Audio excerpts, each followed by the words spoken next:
সব জল্পনা কল্পনার অবসান ঘটিয়ে অবশেষে পদত্যাগ করলেন বাংলাদেশের রাষ্ট্রপতি শাহাবুদ্দিন আহমেদ চুপ্পু। গতকাল আমি বলেছিলাম যে তার পদত্যাগকে কেন্দ্র করে একটা বিশাল ষড়যন্ত্র হচ্ছে এবং কাল রাত থেকে আজ পর্যন্ত অনেকগুলো ইনফরমেশন আমি পেয়েছি।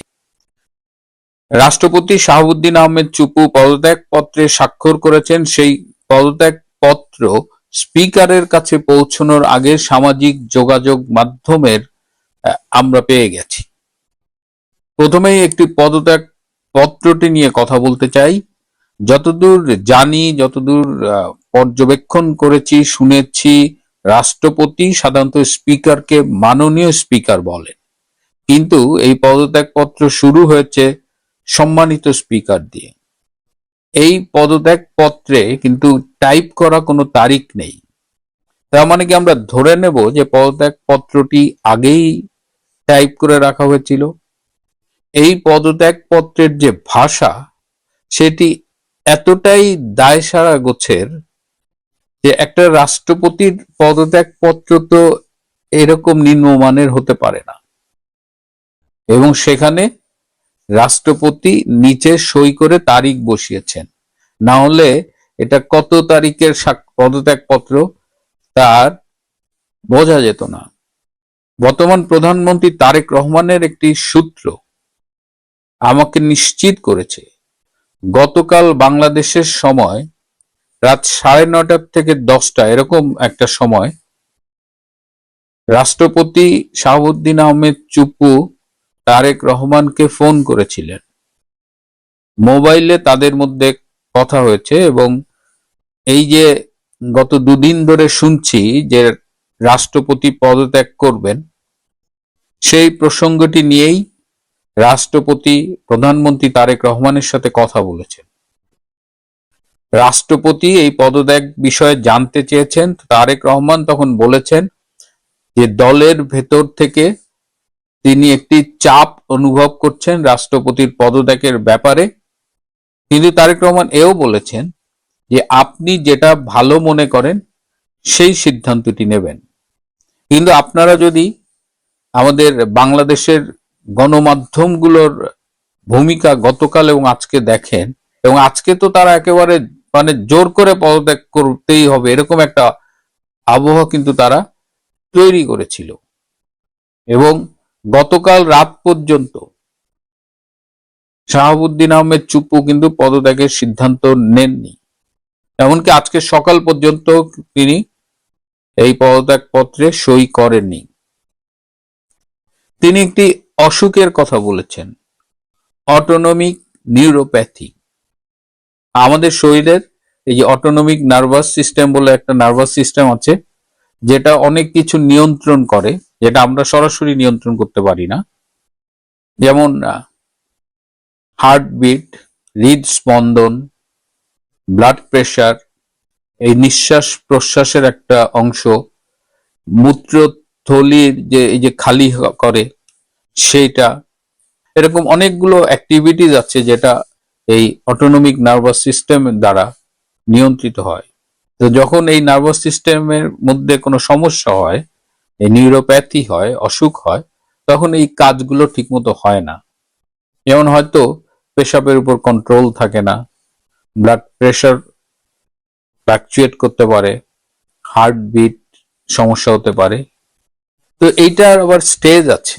এটা যে নিউরোপ্যাথির শুরুতেই সবকিছু হবে, একদম অজ্ঞান হয়ে পড়ে যাবে তা নয়। গতকালও রাত 12টা পর্যন্ত রাষ্ট্রপতি চুপ্পু বিভিন্ন ফাইলে সই করেছেন।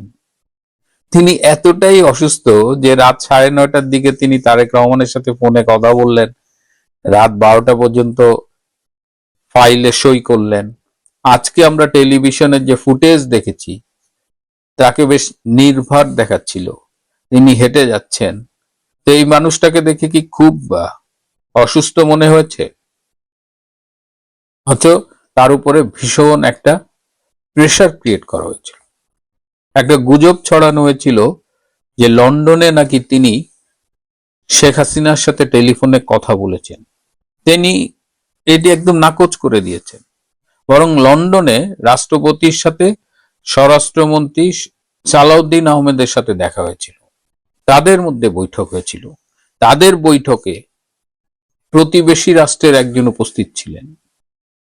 আর শেখ হাসিনার কাছে টেলিফোন করা নিয়ে এত বড় একটা ইস্যু করা হলো, শেখ হাসিনার সাথে ফোনে কথা বলেনি বা বলে না কে?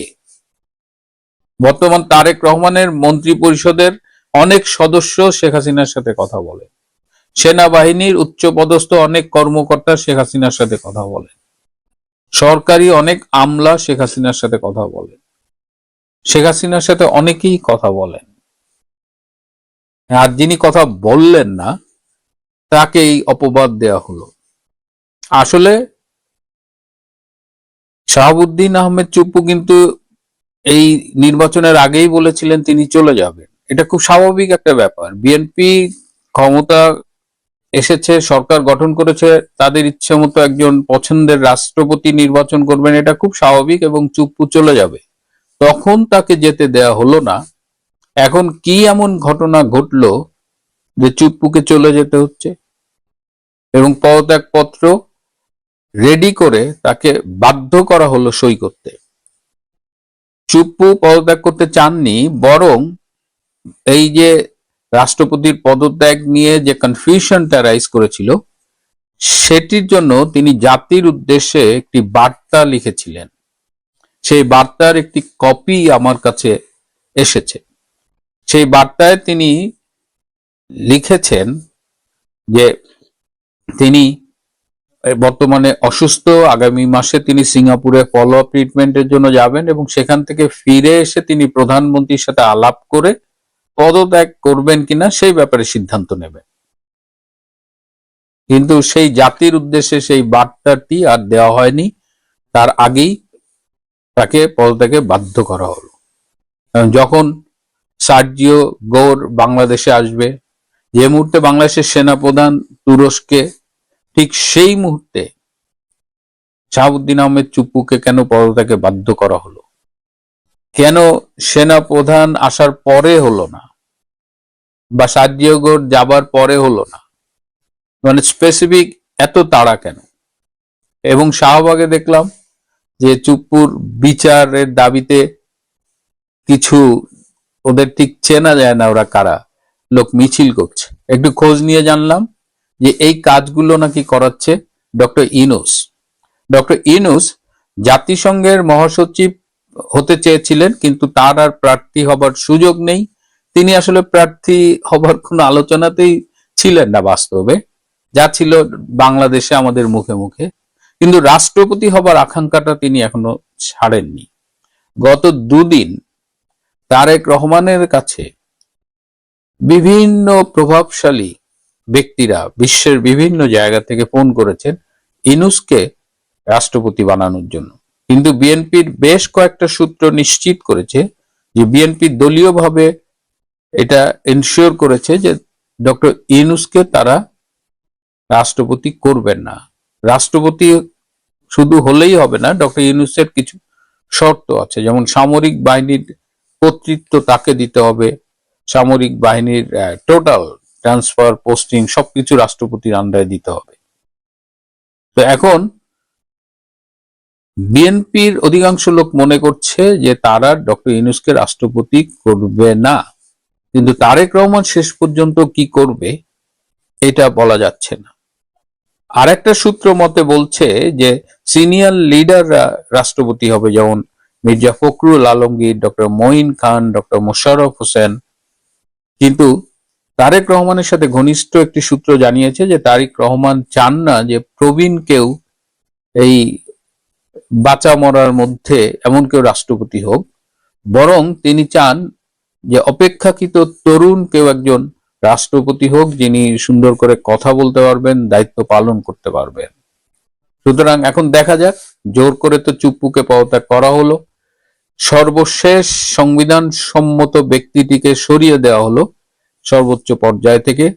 এখন যারা আছেন, সংসদ বলেন, প্রধানমন্ত্রী বলেন, স্পিকার বলেন, সবারই কিন্তু একটা সাংবিধানিক সংকটের মধ্যে দিয়ে তারা আছেন। তো এই অবস্থায় এর আগামী দিনের রাজনীতিতে কি ইম্প্যাক্ট পড়বে এবং সার্বিকভাবে কি হবে সেটা দেখবার জন্য আমাদের একটু অপেক্ষা করতে হবে।